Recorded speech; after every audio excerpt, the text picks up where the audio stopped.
নমস্কাৰ সিটি 18 লৈ আপোনাক স্বাগতম ষ্টুডিঅত মই জয়ন্ত মাধৱ গোস্বামী আৰু সিটি 18ত আৰম্ভণিতে জনাও এটা ব্ৰেকিং নিউজ পিছুৱালে আগন্তুক বৰ্ষৰ হাইস্কুল শিক্ষান্ত পৰীক্ষা ফেব্ৰুৱাৰী পৰিৱৰ্তে এতিয়া মাৰ্চ মাহত অনুষ্ঠিত হ'ব হাইস্কুল শিক্ষান্ত পৰীক্ষা অসম মাধ্যমিক শিক্ষা পৰিষদৰ গুৰুত্বপূৰ্ণ ঘোষণা শিক্ষা বৰ্ষৰ ক্ষতি হোৱাৰ বাবে ফেব্ৰুৱাৰীত অনুষ্ঠিত নহয় হাইস্কুল শিক্ষান্ত পৰীক্ষা কোভিডৰ বাবে ক্ষতি হৈছে শিক্ষাৰ্থীৰ চলিত শিক্ষা বৰ্ষ আৰু যাৰ পৰিপ্ৰেক্ষিতত এক গুৰুত্বপূৰ্ণ সিদ্ধান্ত পিছুৱাই দিয়া হৈছে আগন্তুক বৰ্ষৰ হাইস্কুল শিক্ষান্ত পৰীক্ষা ফেব্ৰুৱাৰী পৰিৱৰ্তে মাৰ্চ মাহত অনুষ্ঠিত হ'ব হাইস্কুল শিক্ষান্ত পৰীক্ষা অসম মাধ্যমিক শিক্ষা পৰিষদৰ গুৰুত্বপূৰ্ণ ঘোষণা শিক্ষা বৰ্ষৰ ক্ষতি হোৱাৰ বাবে ফেব্ৰুৱাৰীত অনুষ্ঠিত নহয় হাইস্কুল শিক্ষান্ত পৰীক্ষা আৰু তাৰ পৰিৱৰ্তে মাৰ্চ মাহতহে হ'ব হাইস্কুল শিক্ষান্ত পৰীক্ষা কোভিডৰ বাবে ক্ষতি হৈছে শিক্ষাৰ্থীৰ চলিত শিক্ষা বৰ্ষ আৰু কোভিড সংক্ৰমণৰ বাবে চলিত শিক্ষাবৰ্ষৰ ব্যাপক ক্ষতিৰ সন্মুখীন হৈছে আৰু যাৰ পৰিপ্ৰেক্ষিতত ফেব্ৰুৱাৰী মাহৰ পৰিৱৰ্তে মাৰ্চ মাহত হাইস্কুল শিক্ষান্ত পৰীক্ষা অনুষ্ঠিত কৰাৰ সিদ্ধান্ত সেবাৰ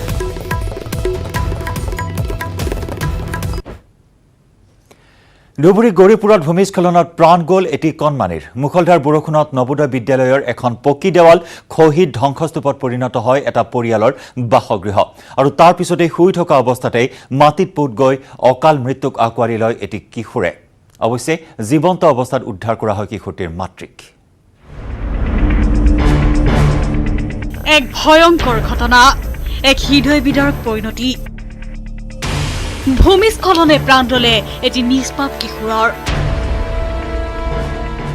আজি ৰাতি ৩টা বজাত মানে বিল্ডিঙৰ কনষ্ট্ৰাকশ্যন কামৰ হোৱাতে মানে ৱালৰ লগতে এটা দুখীয়া পৰিয়াল আছে এই দুখীয়া পৰিয়ালৰ মানে ৱালৰ ওচৰতে মাটি যিমানখিনি মানে থুব লাগিছিল ইমানখিনি থোৱা নাই বহুত মাটি বেছি থৈছে লগতে দুখীয়া পৰিয়ালটোৰ মানে ৩জন মানে মায়ে ভণ্টি আর একটা মানে ভাই থাকে এই ওয়াল মানে মাটির প্রেসারত ওয়াল ভাঙি মানে এজনের ল'ৰাটোৰ মৃত্যু হয় ধুবুৰীৰ গৌৰীপুৰ ৰঙামাটিস্থিত নবোদয় বিদ্যালয়ৰ কাষতে অঘটন বিদ্যালয়ৰ নৱনিৰ্মিত অট্টালিকাৰ বাবে খান্দি ৰখা গাঁতত নিশা বৰষুণৰ পানীয়ে খহাই নিয়ে সোণা ভানু নামৰ মহিলাগৰাকীৰ ঘৰ শুই থকা অৱস্থাতে গাঁতত পৰি মৃত্যু হয় সোণা ভানুৰ পুত্ৰ ৰমজান আলীৰ গুৰুতৰভাৱে আহত সোণা ভানুক চিকিৎসালয়ত ভৰ্তি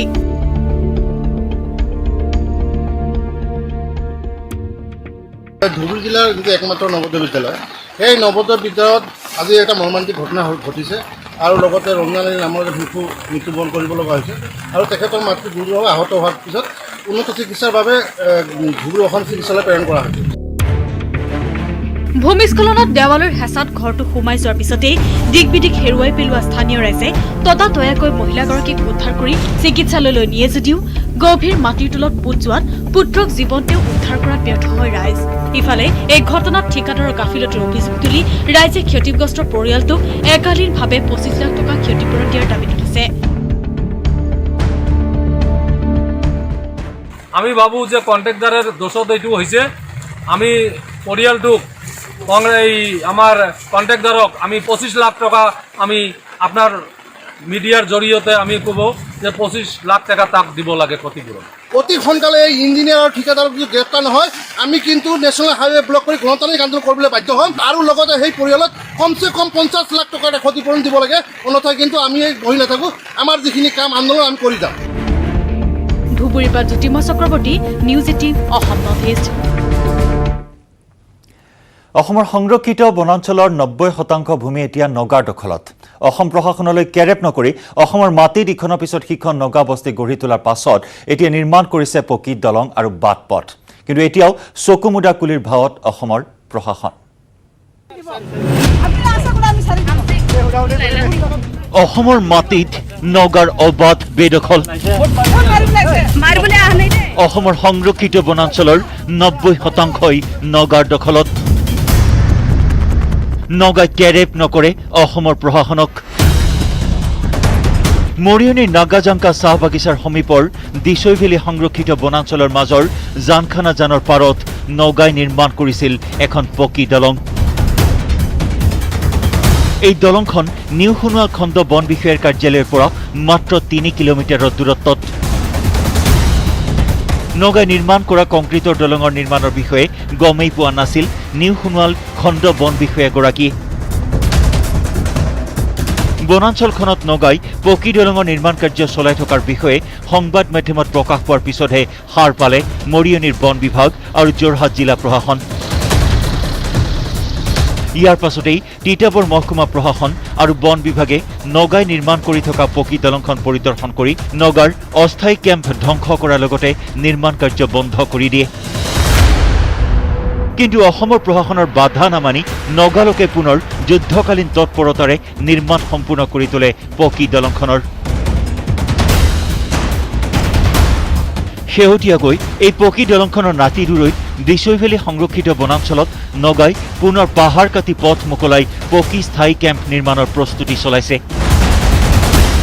কিন্তু অসম প্ৰশাসনে নগাৰ এই বেদখল উচ্ছেদ কৰাটো দূৰৰ কথা, আঁতৰে আঁতৰে পৰিদৰ্শন কৰিয়ে দায়িত্ব সামৰিছে। এবাৰ আহি পেলাই আমি দলংখন এবাৰ বন্ধ কৰি দিছিলোঁ, চিল কৰি দিছিলোঁ আৰু ওপৰলৈ আজি অলপ আগবাঢ়ি গ'লোঁ। ওপৰতকৈ অলপমান মাটি মোকলাই থোৱা দেখিছোঁ, কিন্তু তাত কোনো আমি মানুহ বা একো নেদেখিলোঁ। গতিকে আজি সিমানখিনি আমি অবজাৰ্ভ কৰিলোঁ। নিউ সোণোৱাল খণ্ড বন বিষয়াগৰাকীয়ে স্বীকাৰ কৰে, অসমৰ বনাঞ্চলৰ যি স্থানত নগাই নতুনকৈ পথ আৰু স্থায়ী পকী কেম্প বনাবলৈ প্ৰস্তুতি চলাইছে সেয়া নগাৰ অধীনত থকা অসমৰ ভূমি। তেওঁলোকে জেগা অলপমান চফা কৰিছে, কিবা কেম্প বনাব বুলি শুনিছোঁ। কিন্তু এনে অসমৰ ভূমিত আছে নে ক'ত আছে? গাঁওখন তেওঁলোকৰ 1972তে হোৱা, হয়, এতিয়া তেওঁলোকৰ দখলত আছে বৰ্তমান। এনেতো ডিছপুটেড এৰিয়া অসমৰ হয়, কিন্তু তেওঁলোকে দখল কৰি থৈছে। অসমৰ মাটিত নগাৰ ভয়াৱহ আগ্ৰাসনে এতিয়া শংকিত কৰি তুলিছে সীমান্তৱৰ্তী অসমীয়াক। নগাৰ বেদখল ৰোধ কৰাত অসম চৰকাৰৰ সোপাঢিলা নীতিৰ বাবেই অসমে হেৰুৱাৰ উপক্ৰম হৈছে অসমৰ শ শ বিঘা সংৰক্ষিত বনাঞ্চলৰ ভূমি। মৰিয়নিৰ পৰা Jyotiprasad Gogoi report, news 18 Assam north east. ৰাজপথত দপদপকৈ জ্বলিল এখন ট্ৰাক। ৰঙিয়াৰ উদিয়ানা 33 নম্বৰ ৰাষ্ট্ৰীয় ঘাইপথত শনিবাৰে সংঘটিত হয় এই ঘটনা। লখিমপুৰতো এক অগ্নিকাণ্ডত সম্পূৰ্ণৰূপে ভস্মীভূত হয় কেইবাটাও বাসগৃহ। বাৰ্ণিং ট্ৰাক, ৰাজপথত জ্বলন্ত ট্ৰাক। ৰাজপথতে দপদপকৈ জ্বলি উঠিল চলন্ত ট্ৰাক। ৰঙিয়াৰ 31 নম্বৰ ৰাষ্ট্ৰীয় ঘাইপথৰ ঘটনা। গুৱাহাটীৰ পৰা নলবাৰী অভিমুখে যোৱা ট্ৰাকখন জুয়ে ছানি ধৰিলে ৰঙিয়াৰ উদিয়ানা অঞ্চলত। মুহূৰ্ততে এক আতংকময় পৰিৱেশে বিৰাজ কৰিলে অঞ্চলটোত। খবৰ দিয়া হ'ল আৰক্ষীক, অগ্নি নিৰ্বাপক বাহিনীক। জুই নুমুৱাবলৈ অপ্ৰাণ চেষ্টা চলালে স্থানীয় লোকেও, কিন্তু বহু সময় ধৰি ৰাজপথৰ ওপৰতে দপদপকৈ জ্বলি থাকিল ট্ৰাকখন, যাৰ ফলত মাজনিশালৈ নলবাৰী অভিমুখী ঘাইপথটো সম্পূৰ্ণৰূপে বন্ধ হৈ পৰে। অগ্নি নিৰ্বাপক বাহিনীয়ে জুই নিৰ্বাপন কৰে যদিও সম্পূৰ্ণৰূপে ভস্মীভূত হয় ট্ৰাকখন। কিন্তু কেনেদৰে এই দুৰ্ঘটনা সংঘটিত হ'ল সেয়া এতিয়াও ৰহস্যৰ আৱৰ্তত। আনহাতে জ্বলি থকা ট্ৰাকখন ৰাজপথতে এৰি চালক হেণ্ডিমেনে পলায়ন কৰাৰ সন্দেহ স্থানীয় লোকৰ। এই জুইৰ আঁৰত ট্ৰাকখনৰ যান্ত্ৰিক বিজুতি নে আন কিবা, তাক লৈ সৃষ্টি হৈছে ৰহস্যৰ। ঘটনাস্থলীত আৰক্ষী উপস্থিত হৈ আৰম্ভ কৰে তদন্ত। ভাত খাই পেলাই আহি দেখা পালোঁ যে জুই জ্বলি আছে। তাৰপিছত মই যে কিহৰ জুই, তাৰপৰা মই লগৰ এটা ক'লোঁ গাড়ী এখন দেখা পাইছোঁ যে জ্বলি আছে, কিবা মানে ডাঙৰ জুই জ্বলি আছে। তাৰপিছত গম পালোঁ যে কিবা গাড়ী জ্বলা বুলি শুনা পালোঁ। তাৰপৰা দৌৰি দৌৰি আহি চালোঁ যে পুৰা একদম মানে এনেকুৱা জুই উঠি আছে, তাৰমানে তিৰপল চিৰপল গোটেই মানে উৰি গৈছে জুইতে। আমাৰ ইনভেষ্টিগেশ্যন চলি আছে।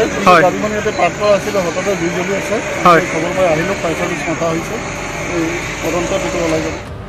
ইপিনে লখিমপুৰৰ 4 নম্বৰ ধৰ্মপুৰতো নিশা সংঘটিত হয় এক বিধ্বংসী অগ্নিকাণ্ড। জুইত ভস্মীভূত হয় 3টাকৈ বাসগৃহৰ লগতে পশুধন।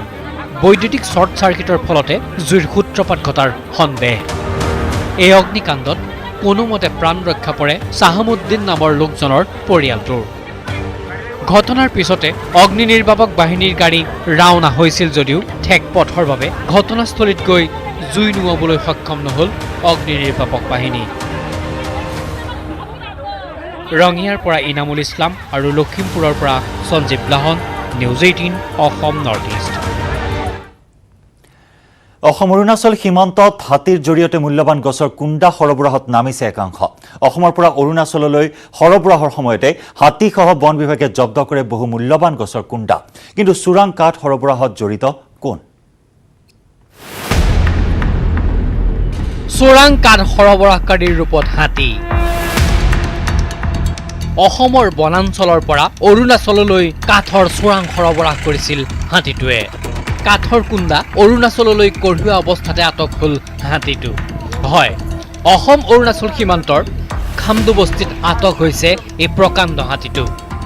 অসম আৰক্ষী আৰু ভাৰতীয় সেনাবাহিনীৰ এটা দলে খামদু বস্তিত বিশেষ অভিযান চলোৱা সময়তে প্ৰত্যক্ষ কৰে হাতীটো।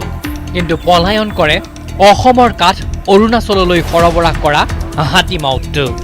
অভিযানকাৰী দলটোৱে লেখাপানী আৰু জাগুন আঞ্চলিক বন বিভাগক খবৰ দিয়াত বন বিভাগে আটক কৰে হাতীটো।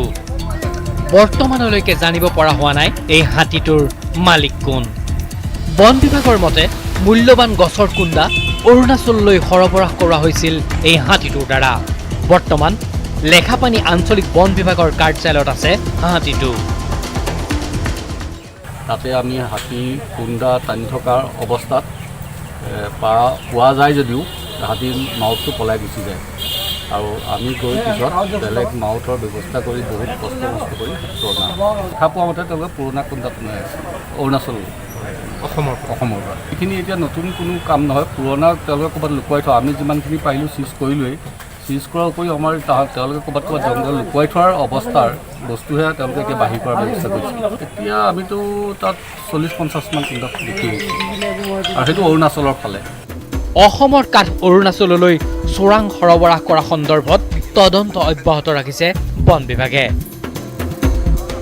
দিগপুৰ পৰা Rina Kakati Gogoi, news 18 Assam north east. City 18ত আমি খবৰৰ ধাৰা অব্যাহত ৰাখিম। সময় হৈছে এটি চমু বাণিজ্যিক বিৰতিৰ।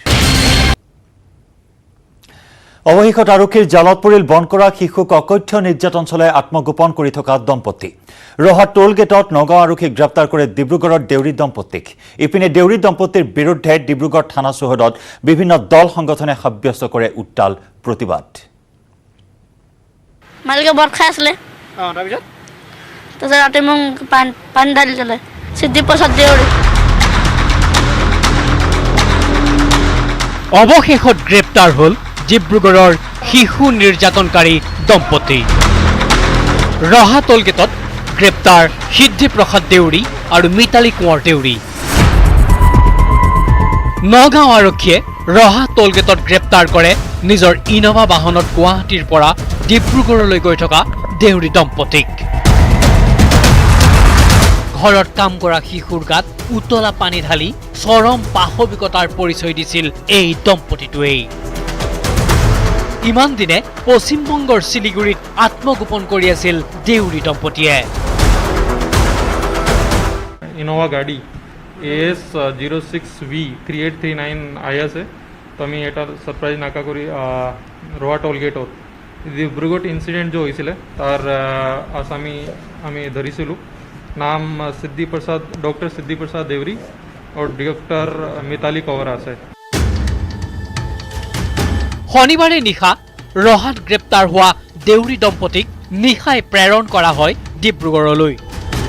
ডিব্ৰুগড়ৰ থানালৈ দেউৰী দম্পতিক নিয়াৰ পিছতে পুনৰ প্ৰতিবাদত উত্তাল হয় ডিব্ৰুগড়।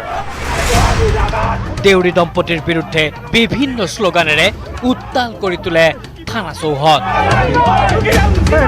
ডিব্ৰুগড় আৰক্ষীয়ে মাৰাথন জেৰা অব্যাহত ৰাখিছে শিশু নিৰ্যাতনকাৰী চিকিৎসক সিদ্ধি প্ৰসাদ দেউৰী আৰু মৰাণ মহাবিদ্যালয়ৰ অধ্যক্ষা মিতালী কোঁৱৰ দেউৰীক। 5 दिनों से डिब्रूगढ़ पुलिस कॉन्स्टेंटली इनका पीछा कर रही थी। वो अलग अलग जगह अपना रोज रहने की जगह बदल रहे थे, कंटिन्यूसली घूम रहे थे। तो इसके पीछे डिब्रूगढ़ पुलिस की 4 टीम कॉन्स्टेंटली लगी हुई थी। अभी तक टोटल हमने 4 लोगों को अरेस्ट किया है। 3 तारीख को हमने डॉक्टर उपासना देवरी और इंजीनियर प्रियांशु देवरी, ये दोनों जो लड़का और लड़की है एक्यूज कपल के, उनको भी अरेस्ट किया था 3 तारीख को ही और उनको फॉरवर्ड कर दिया था 4 तारीख को। আনহাতে নিউজ 18ৰ বাতৰি চাই দেউৰী দম্পতীৰ বিৰুদ্ধে শিশু শ্ৰমিক ৰখাৰ আন এক অভিযোগ আনিছে এগৰাকী অধিবক্তাই।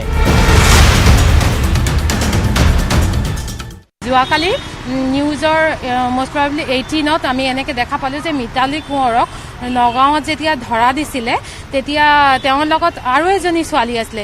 এইগৰাকী ছোৱালী সেইগৰাকী ছোৱালীয়ে হয় তেওঁৰ ঘৰত আমি পোৱা, আৰু আমি সন্দেহ কৰা যে সেই ছোৱালীজনী মানে শিশু শ্ৰমিক হয় বুলি, আৰু তেখেতলোকে আমাক সঠিক প্ৰমাণ দিব পৰা নাই। তো সেই আশা কৰিছোঁ যে পুলিচে সেই ছোৱালীজনীক আমাৰ CWCত অতি সোনকালে প্ৰডিউচ কৰিব। ঘৰত কাম কৰা শিশুৰ শৰীৰত উতলা পানী ঢালি কুখ্যাত হৈ পৰিছে ডিব্ৰুগড়ৰ দেউৰী দম্পতী। দেউৰী দম্পতী পলাতক হৈ থকাৰ সময়তে ডিব্ৰুগড় আৰক্ষীয়ে গ্ৰেপ্তাৰ কৰিছিল দেউৰী দম্পতীৰ পুত্ৰকন্যাক। চিকিৎসক সিদ্ধিপ্ৰসাদ দেউৰীৰ বিৰুদ্ধে পূৰ্বেও উত্থাপিত হৈছিল দুৰ্নীতিৰ অভিযোগ। মৰাণ মহাবিদ্যালয়ত যেতিয়াৰ পৰা প্ৰিন্সিপাল ৰূপে এইগৰাকী মিতালী কোঁৱৰে অধিষ্ঠিত হ'ল তেতিয়াৰ পৰা এটাৰ পাছত এটা ছাত্ৰ বিৰোধী নীতি আৰু গোটেই সমাজখনক কলুষিত কৰা নীতিৰে কিন্তু মৰাণ কলেজ আজি শেষ কৰিবলৈ গৈ আছে। তেওঁ শেষ কৰিয়ে পেলালে। ছাত্ৰ একতা সভা 2016 চনৰ পৰা কেতিয়া তেওঁ নিজৰ ইচ্ছামতে তেওঁ ছাত্ৰ একতা সভা নিৰ্বাচন কৰি তেওঁৰ যাতে মোটা অংকৰ যাতে তেওঁৰ পৰা ধনৰ আলাপ কৰিব পাৰে সেইটো কথা অকল তেওঁলোকৰ মূৰত অকল সেইটো চিন্তা হৈ থাকে। ভাইৰেল হৈ পৰা শিশুৰ গাত উতলা পানী ঢলা ভয়ংকৰ দৃশ্য দেখি এতিয়া সকলোৰে দাবী কঠোৰ শাস্তি বিহক শিশু নিৰ্যাতনকাৰী দেউৰী দম্পতীক। আদালতত যাতে কেছটো বিচাৰ হয়, কাৰণ ডিব্ৰুগড়ত ইয়াতকৈও ডাঙৰ এনেকুৱা ধৰণৰ ডাঙৰ ঘটনা এটা 15 চনৰ লাষ্টৰ ফালে হৈছিল। নগাঁৱৰ পৰা নীলোৎপল বৰা আৰু মৰাণৰ পৰা Rishiswar Baruah, news 18 Assam north east. সিল কৰা হৈছে নলবাৰীত এগৰাকী চিকিৎসকৰ চেম্বাৰ। ডক্টৰ ৰাকেশ জৈনৰ চেম্বাৰত তলা লগালে প্ৰশাসনে, কিন্তু চিকিৎসকৰ চেম্বাৰৰ বিৰুদ্ধে কিয় কঠোৰ হ'ল প্ৰশাসন? নলবাৰীৰ চিকিৎসকৰ চেম্বাৰ সিল। ডক্টৰ ৰাকেশ জৈনৰ চেম্বাৰত প্ৰশাসনে লগালে তলা। চৰকাৰী চিকিৎসালয়ৰ সমান্তৰালভাৱে ব্যক্তিগত চেম্বাৰতো চলাইছিল চিকিৎসা। DDMA কিছু ভাইলেশ্যন কৰাৰ কাৰণে সেইবাবে আমাৰ সাসপেন্ড কৰা গৈছে, তেওঁৰ private practice chamber practice suspend কৰা গৈছে। চৰকাৰী নিয়ম উলংঘা কৰা চিকিৎসকৰ বিৰুদ্ধে কঠোৰ হৈ পৰিছে নলবাৰী জিলা উপায়ুক্ত পূৰবী কোঁৱৰ। এজন শ্বহীদ মুকুন্দ কাকতি অসামৰিক চিকিৎসালয়ত কৰ্মৰত চিকিৎসক ৰাকেশ জৈন। চিকিৎসালয়ত চিকিৎসক সেৱা কৰাৰ সমান্তৰালকৈ নিজা ব্যক্তিগত চেম্বাৰতো ৰাকেশ জৈনে ৰোগীক নিয়মীয়াকৈ কৰিছিল পৰীক্ষা। কেইদিনমান পূৰ্বে ডাক্তৰ ৰাকেশ জৈনৰ ভুল চিকিৎসাৰ তথা গাফিলতিৰ বাবে এটি শিশুৰ মৃত্যু হোৱাৰ অভিযোগ উত্থাপন হৈছিল। এই অভিযোগত নলবাৰী শংকৰপুৰৰ অনিল চন্দ্ৰ ৰায় নামৰ লোক এজনে ডাক্তৰ ৰাকেশ জৈনৰ বিৰুদ্ধে দাখিল কৰিছিল গোচৰ। নলবাৰী আৰক্ষী থানাত ৰুজু কৰা হৈছিল এই গোচৰ। এই গোচৰ তদন্ত কৰিবলৈ যাওঁতে ডাক্তৰ ৰাকেশ জৈনে চৰকাৰী নীতি নিয়ম উলংঘা কৰি নিজা ব্যক্তিগত চেম্বাৰত চিকিৎসা চলাই থকাৰ কথা পোহৰলৈ আহে। যিহেতু তেওঁকো অৰ্ডাৰ দিয়া গৈছে, প্ৰাইভেট প্ৰেক্টিছ বন্ধ হ'ব। যাৰ বাবে দেওবাৰে নলবাৰী জিলা উপায়ুক্তৰ নিৰ্দেশত নলবাৰী ৰাজচক্ৰ চক্ৰ বিষয়া বনশ্ৰী ডেকাই ডাক্তৰ ৰাকেশ জৈনৰ চেম্বাৰ সিল কৰি দিয়ে। নলবাৰীৰ পৰা Tridip Kalita, news 18 Assam north east. Lurinjyoti গগৈয়ে আঞ্চলিক দল গঠন কৰাতকৈ নিজে যিকোনো ৰাজনৈতিক দলত যোগদান কৰক। লুৰিণৰ বাবে আমাৰ শুভেচ্ছা আৰু আশীৰ্বাদ সদায় আছে। আছুৰ সাধাৰণ সম্পাদকগৰাকীক লৈ কাৰ এই মন্তব্য? লুৰিণে ৰাজনীতি কৰক, আঞ্চলিক দল গঠন কৰি থকাতকৈ নিজে আন ৰাজনৈতিক দলত যোগদান কৰক। লুৰিণজ্যোতিৰ ওপৰত মোৰ আশীৰ্বাদ আছে। এই মন্তব্য খাদ্য আৰু সংসাধন বিভাগৰ কেন্দ্ৰীয় ৰাজ্যিক মন্ত্ৰী ৰামেশ্বৰ তেলীৰ। বিভিন্ন সময়ত দেখিছোঁ আমি লুৰিণজ্যোতি গগৈ ডাঙৰীয়া বা অন্যান্যসকলে কৈ আছে যে আছু এটা ৰাজনৈতিক দল গঠন কৰিব, আৰু লুৰিণজ্যোতি এটা যথেষ্ট অভিজ্ঞতা থকা অসমৰ এটা চিনাকি নাম লুৰিণজ্যোতি গগৈ। তেওঁ ইলেকশ্যন পাৰ্টি গঠন কৰক, ইলেকশ্যন খেলক, আমাৰ আশীৰ্বাদ থাকিব। কিন্তু মই ক'ব বিচাৰিছোঁ যে কোনোবা এটা ৰাজনৈতিক দলত তেওঁ যোগদান কৰক। মই কোৱা নাই বিজেপিত যোগদান কৰক, অসম বিধানসভালৈ আহক আৰু অসমৰ সমস্যাবিলাকৰ হৈ তেওঁ মাত মাতক। হঠাতে ৰাজনৈতিক বাদ বিবাদত মাত নমতা ৰামেশ্বৰ তেলীয়ে মুখ খুলিছে। লুৰিণ জ্যোতিক মাতিছে ৰাজনৈতিক মঞ্চলৈ। লুৰিণক প্ৰত্যক্ষ ৰাজনীতিলৈ আহ্বান জনোৱাৰ লগতে কংগ্ৰেছ AIUDFৰ মিত্ৰতাই নিৰ্বাচনত বিজেপিৰ ওপৰত কোনো প্ৰভাৱ নেপেলায় বুলি দাবী ধৰে। আনহাতে বিভিন্ন জাতীয় সংগঠনে ৰাজনৈতিক দল গঠনৰ কুচকাৱাজ চলোৱাৰ সন্দৰ্ভত কৌশলী মন্তব্য ৰামেশ্বৰ তেলীৰ। আমাৰ তৰুণ গগৈ ডাঙৰীয়া ফৌজ বদৰুদ্দিন বুলি কৈছিলে, আৰু যাৰ কাৰণে অসমৰ ৰাইজে কংগ্ৰেছক ভোট দিছিল আৰু চৰকাৰ হৈছিল। আজি তাৰ লগতে ইতিমধ্যে মিত্ৰতা কৰিবলৈ আগবাঢ়িছে। অসমৰ মানুহ বুজি পাইছে, আৰু সেইকাৰণে আমি ভাবোঁ যে নিশ্চয় আগন্তুক দিনত যি 21ত নিৰ্বাচন হ'ব, এই নিৰ্বাচন ভাৰতীয় জনতা পাৰ্টিৰ ফুল মেজৰিটিত চৰকাৰ গঠন কৰিব। ভাৰত চৰকাৰৰ খাদ্য প্ৰক্ৰিয়াকৰণ উদ্যোগ মন্ত্ৰালয়ৰ অধীনত প্ৰধানমন্ত্ৰী কিষাণ সম্পদ যোজনাৰ অধীনত ৰাজ্যৰ ভিন্ন স্থানত মেগা ফুড পাৰ্ক আৰু মিনি ফুড পাৰ্ক স্থাপনৰ যোজনা চলোৱা হৈছে। এই উদ্দেশ্যে শনিবাৰে নলবাৰী আৰু পলাশবাৰীত উপস্থিত হয় ৰামেশ্বৰ তেলী। পলাশবাৰীৰ ব্যৱসায়িক হৃদপিণ্ডস্বৰূপ বিজয়নগৰৰ সুডুংপুৰত প্ৰায় 30 বিঘা ভূমিত চুবুৱাকাম প্ৰাইভেট লিমিটেডক মিনি ফুড পাৰ্ক স্থাপনৰ বাবে 22 কোটি টকাৰ ধন আবণ্টন দিছে কেন্দ্ৰই। এই উদ্যোগৰ ক্ষেত্ৰ পৰিদৰ্শন কৰাৰ লগতে নলবাৰী জিলাৰ কেন্দুকুছিৰ বালাজী ফুড প্ৰডাক্টৰ উদ্যোগথলীও পৰিদৰ্শন কৰে মন্ত্ৰীগৰাকীয়ে। Bureau report, news 18 Assam north east. নাটকীয়ভাৱে ইয়ুং আং নেতৃত্বাধীন NSCN-কে দখল কৰিলে এমাহ পূৰ্বে গঠন কৰা ন্যামলাং কন্যা গোটৰ হেডকোৱাৰ্টাৰ দখল কৰাৰ পিছত যুদ্ধক্ষেত্ৰৰ পৰা পলায়ন কৰা অধ্যক্ষ ন্যামলাং, সাধাৰণ সম্পাদক ষ্টাৰছন আৰু সেনাধ্যক্ষ নিকি সুমিয়ে 37দিনীয়া এক নাটকৰ জৱনিকা পৰিল ম্যানমাৰৰ গভীৰ জংঘলত। ইয়ুঙাং নেতৃত্বাধীন NSCN-কেত বিভাজন আনি নিজাকৈ এটা গোট গঠন কৰিছিল নিকি সুমি আৰু ষ্টাৰছনে।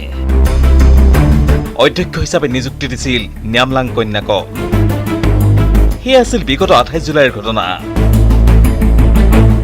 কিন্তু পিছদিনা অৰ্থাৎ 29 জুলাই তাৰিখে ইয়ুঙাং নেতৃত্বাধীন মূল NSCN-কে ন্যামলাং নিকি ষ্টাৰছনক সংগঠন বিৰোধী কাৰ্যত লিপ্ত হোৱাৰ অভিযোগত বহিষ্কাৰ কৰে। এই বহিষ্কৃত গোটটোৰ হেডকোৱাৰ্টাৰ এতিয়া দখল কৰিলে ইয়ুঙাং নেতৃত্বাধীন NSCN-কে। বৃহস্পতিবাৰে বিয়লি ভাগৰে পৰা চলা এক অভিযানত ন্যামলাং গোটৰ হেডকোৱাৰ্টাৰ আৰু সকলো অধ্যুষিত অঞ্চল নিজৰ দখললৈ নিয়ে ইয়ুঙাঙে। ইমানেই নহয়, ইয়ুঙাং গোটৰ সন্মুখত তিষ্ঠিব নোৱাৰি অধ্যক্ষ ন্যামলাং কন্যাক, সাধাৰণ সম্পাদক ষ্টাৰছন আৰু সেনাধ্যক্ষ নিকি সুমিয়ে সতীৰ্থ 5জনীয়া এটা দলৰ সৈতে পলায়ন কৰে। ইয়াৰ লগে লগে গোটটোৰ সকলো নেতাকেইটাৰে যোগদান কৰে ইয়ুঙাং গোটত। ন্যামলাং গোটত থকা 2য় আৰু 3য় ব্ৰিগেডে এই ঘটনাৰ পূৰ্বে ইয়ুঙাং গোটত যোগ দিয়াৰ সিদ্ধান্ত লৈছিল। ম্যানমাৰৰ যুদ্ধক্ষেত্ৰ এৰি পলায়ন কৰা ন্যামলাং নিকি ষ্টাৰছনৰ বৰ্তমানৰ অৱস্থিতি জানিব পৰা হোৱা নাই।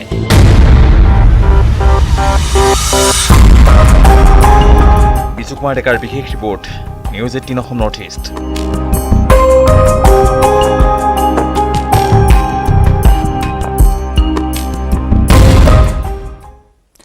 ক্ষন্তেক সময়ৰ বাবে City 18ত লৈছো আন এটি বাণিজ্যিক বিৰতি।